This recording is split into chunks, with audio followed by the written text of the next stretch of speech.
Hey there, YouTubers. All right, finally some cheaper Z690 motherboards, at least full ATX. So this is, not the best brand in the world. You've seen on my multiple channels, we've bought a lot of ASRock. One, because the channel don't make a whole lot of money, and two, maybe we're cheap. I don't know. No, I seem to always pile the Phantom Gaming Force. I have H470, Z490, Z590.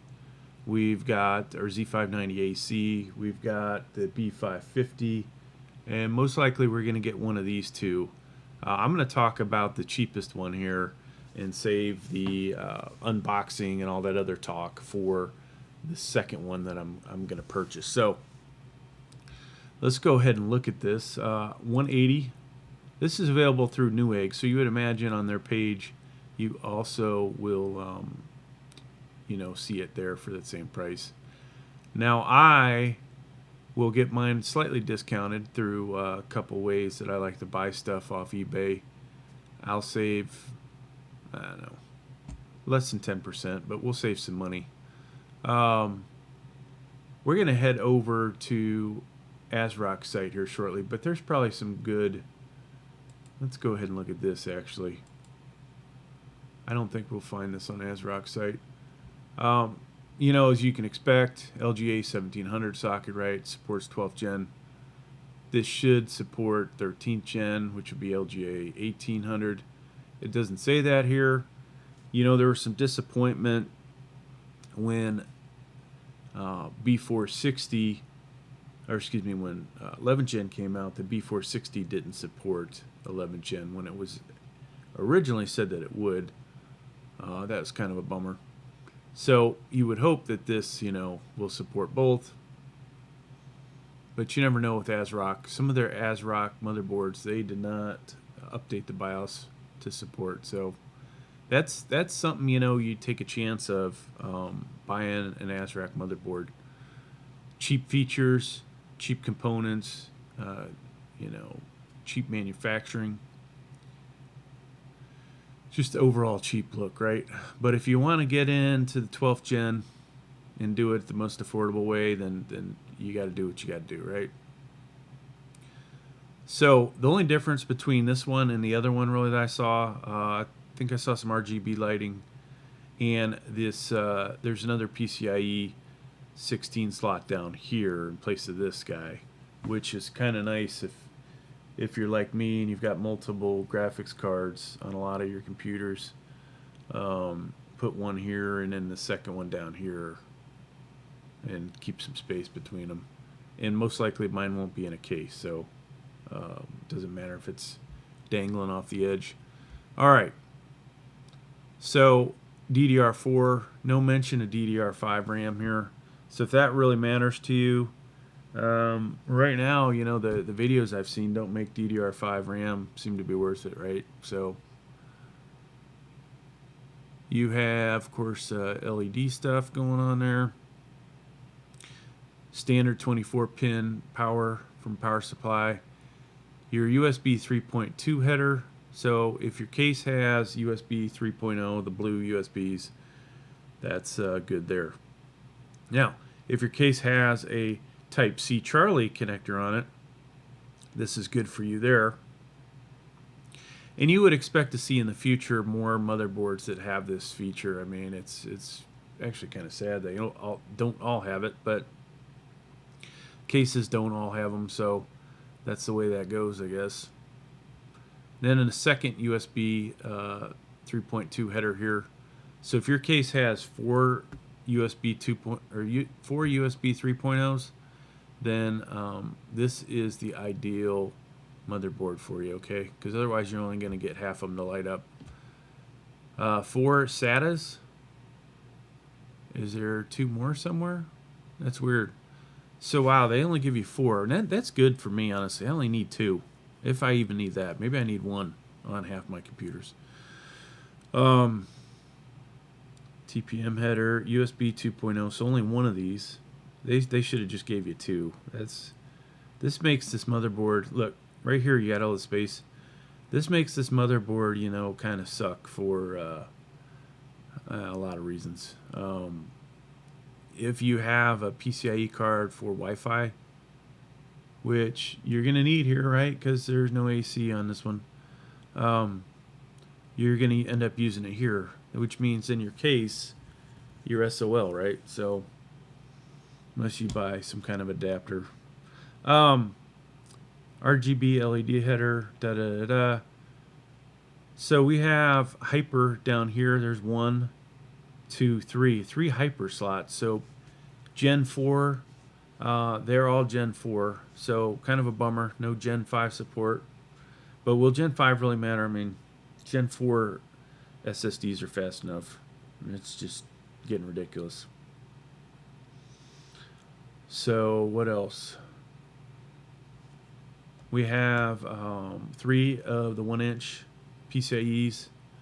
These will be good for, well, they're not good for adding an additional SSD via M.2, right? Because you need the 4-inch one. But at least one of these would be good for Wi-Fi. And you have the ability to do, if you're using this for mining, 3 more graphics cards via the risers, right? So you could do it that way. Of course, here's your CMOS battery, 2032 battery. And, you know, interesting, I'd always, for a long time, thought you had to have the battery actually connected or battery in there. A lot of motherboards these days, you can get away with not having that. Now, whether it'll save or not, the information, is another story. So we've got I've got to dump this thing on eBay eventually, but a Gigabyte A520i AC motherboard, ITX, right? It the little connector going to the CMOS battery there broke off. I won't tell you why or how. I'm responsible, but yeah. So we no longer have the battery connected, right? And it kind of sucks, to be honest with you. But it still works. Matter of fact, this video is being done on it. Now, this motherboard has all kinds of other problems.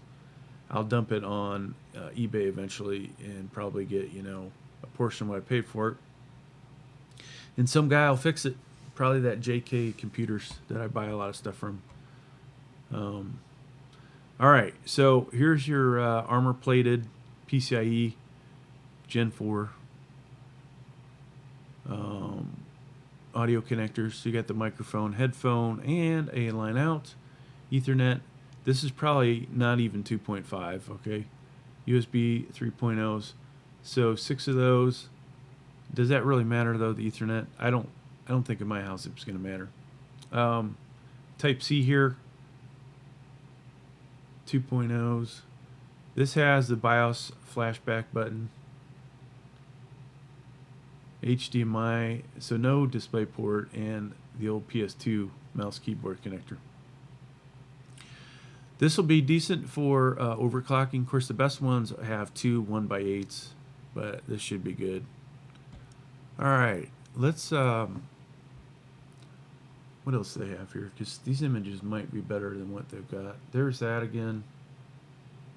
Backside, nothing on the backside, right? You're going to get an I/O shield, some screws. So they have not gone to the nice M.2 screws yet. They still will give you the crappy ones. SATA cables, driver disk, and installation. And that's pretty much the same picture, but it's got a description. Let's go over to their webpage. So, more information. This is pretty good. I don't know how much that costs, but it's good. So, information you didn't find out. One PCIe 5.0. So that graphics card, that armor-plated one, that will support next-gen graphics cards. So that's good. 2 Hyper, M.4, and SATA.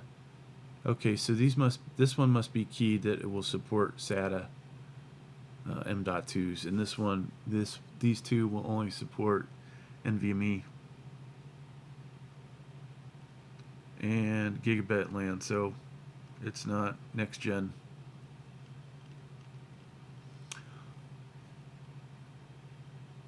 So that sounds pretty impressive, right? Doubles.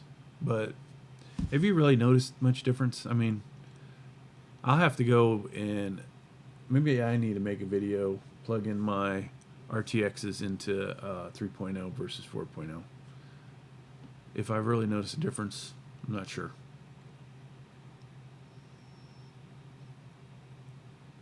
Type C, so it says the advanced Type C. That's pretty good increase.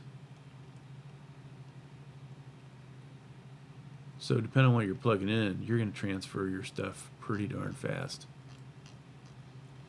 Now I like to do a thorough job here. So if you're looking at this and you want to know how you're going to go update your BIOS, support, BIOS, and I'll make a video on this for the other one. It'll be the same crap, but you have the instant flash, and then you can do it the traditional way. So you download it this way, okay?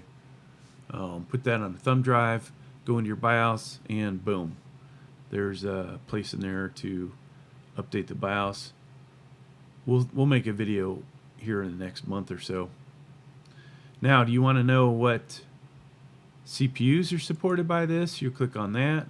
There's your list of CPUs so far. There's going to be a lot more coming. There's 2 i7s, 2 i9s, 2 i5s. There's going to be a lot more. Cooler compatibility list. This is nice that they did this. They actually went and plopped all these on here. Where's Noctua at? So Noctua will work, I'm sure. I'm not sure why they don't have them listed. You just got to get the right bracket. Memory. So all these are going to be DDR4. So it was useful I came here, right? Because you don't want to buy RAM for this thing that's not compatible. It's going to be a headache. So spend the money. Now, will I do that? I've got so many RAMs here that I'm going to go through every one of them and find which one works. Storage. As long as Samsung's on here. 980s. 980 Pro. Yeah, I got a 980 Pro, but funny they don't show the smaller one. I'm sure it works. There you go, folks. That's about all you really need to know about this thing, all right? For now. Thanks for checking out the video. Please like, please subscribe. Thank you.